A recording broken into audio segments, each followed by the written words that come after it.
Uma guerra que matou mais de 15 milhões de pessoas. Um conflito que mudou fronteiras, destruiu impérios e alterou o rumo da humanidade para sempre. E tudo começou com um único assassinato. Mas a verdade é que a Primeira Guerra Mundial não começou em um dia específico. Ela não nasceu em 28 de junho de 1914. Ela vinha sendo construída há décadas. No início do século XX, a Europa era o centro do poder mundial. As maiores economias, os exércitos mais fortes e as decisões mais importantes do planeta estavam concentradas ali. Grandes impérios dominavam continentes inteiros. O Império Britânico controlava territórios espalhados pelo mundo. O Império Alemão crescia rapidamente em força industrial e militar. O Império Russo dominava vastas extensões territoriais.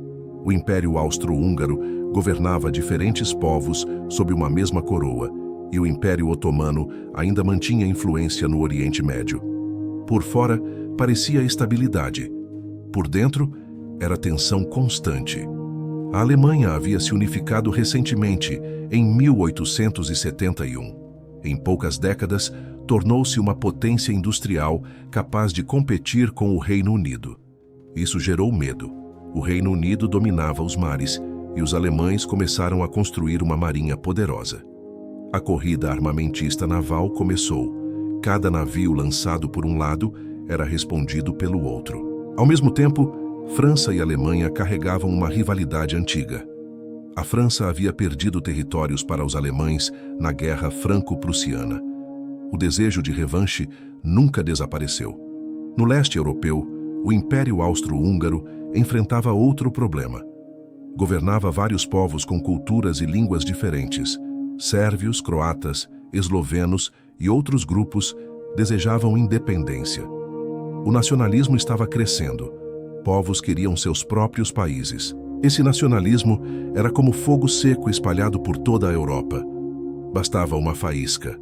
Além disso, havia o imperialismo. As grandes potências disputavam territórios na África e na Ásia.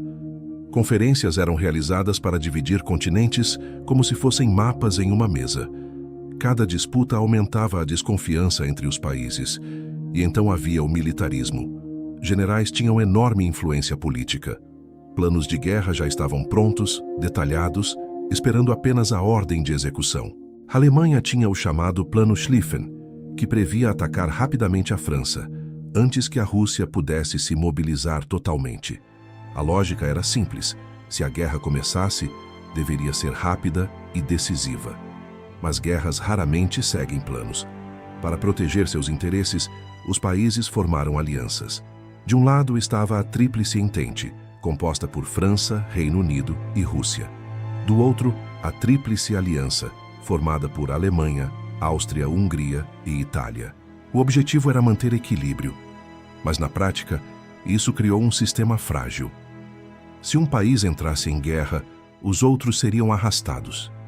Era um continente armado até os dentes, dividido em blocos, com rivalidades históricas e tensões nacionalistas crescentes.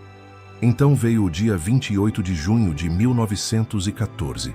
O arquiduque Francisco Ferdinando, herdeiro do trono austro-húngaro, visitava Sarajevo, na Bósnia. A região era marcada por tensões políticas. Um grupo nacionalista sérvio planejava um atentado. Depois de uma tentativa fracassada pela manhã, parecia que o perigo havia passado. Mas, por acaso, ou destino, o carro do arquiduque entrou em uma rua errada. Ali estava Gavrilo Princip, um jovem de apenas 19 anos. Ele sacou uma arma e atirou. O arquiduque e sua esposa morreram. O mundo prendeu a respiração.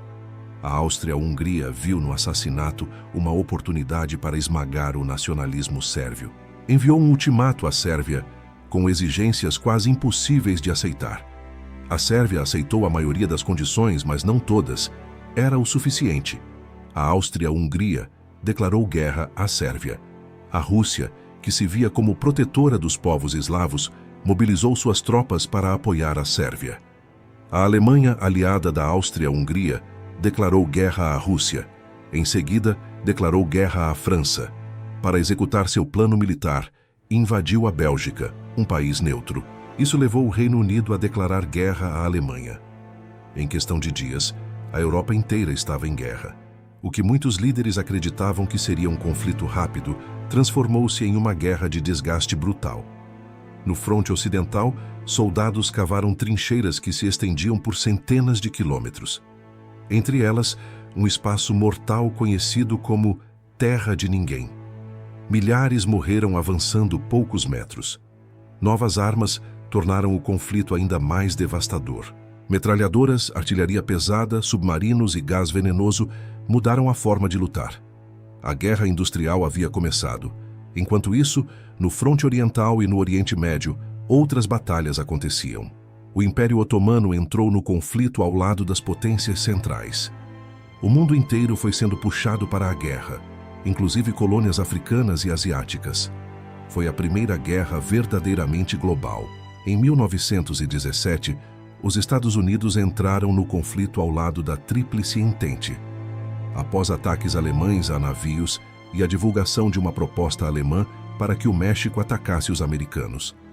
A entrada dos Estados Unidos desequilibrou a balança. Em 1918, exaustos, com fome e enfrentando revoltas internas, os alemães pediram armistício.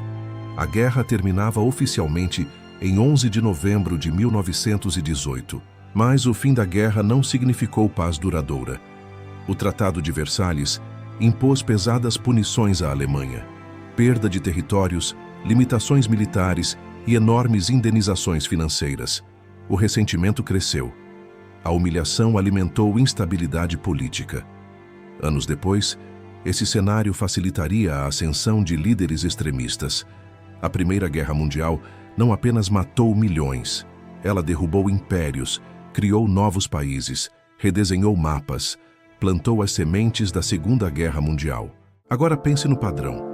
Antes da Primeira Guerra havia corrida armamentista. Hoje potências investem bilhões em armas modernas e tecnologia militar. Antes da Primeira Guerra, alianças rígidas dividiam o mundo. Hoje, blocos militares e econômicos continuam moldando a geopolítica. Antes da Primeira Guerra, nacionalismo e disputas territoriais cresciam. Hoje, conflitos regionais e rivalidades estratégicas ainda existem. A diferença é que, agora, existem armas nucleares. A Primeira Guerra nos ensina que grandes conflitos raramente surgem do nada. Eles são resultado de anos de tensão acumulada, decisões precipitadas e líderes que acreditam que podem controlar as consequências. O assassinato em Sarajevo foi apenas a faísca. O mundo já estava inflamável. A verdadeira pergunta não é se a história vai se repetir exatamente da mesma forma. A pergunta é: estamos reconhecendo os sinais antes que seja tarde demais? A história não serve apenas para lembrar o passado. Ela serve como alerta. Porque quando impérios competem, quando alianças se fortalecem demais, quando o orgulho supera a diplomacia, o custo pode ser incalculável. E foi assim que um único tiro ajudou a desencadear uma guerra que mudou o mundo para sempre. A questão agora é: estamos aprendendo com essa lição? Ou estamos mais uma vez brincando com fogo?